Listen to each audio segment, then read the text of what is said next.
اگر ہم چاہتے ہیں کہ اس عدالتی نظام کو طاقتور بنائیں، اگر ہم چاہتے ہیں کہ ہمارے شہریوں کو فوری اور جلدی انصاف ملے، اگر ہم چاہتے ہیں کہ کسی صوبوں کے درمیان کوئی فرق نہ رہے، اور یہ سب سے اہم بات ہے، تو پھر آئینی عدالت، آئینی وفاقی عدالت ضروری ہے، مجبوری ہے۔ 184 کے نام پہ، 186 کے نام پہ جج صاحبان نے اپنے آپ کو طاقت دیا ہے کہ وہ آئین سازی کر سکتے۔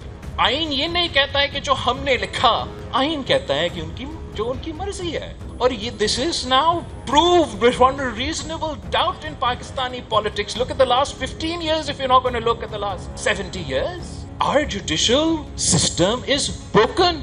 ہم نے دیکھا یہ کہیں اور ہوتا ہے یا نہیں ہوتا، ہمارا ملک میں ہوا کہ انصاف دلوانے والا ادارہ نے قتل کیا، عدالتی قتل کیا، قائد عوام کا قتل کیا۔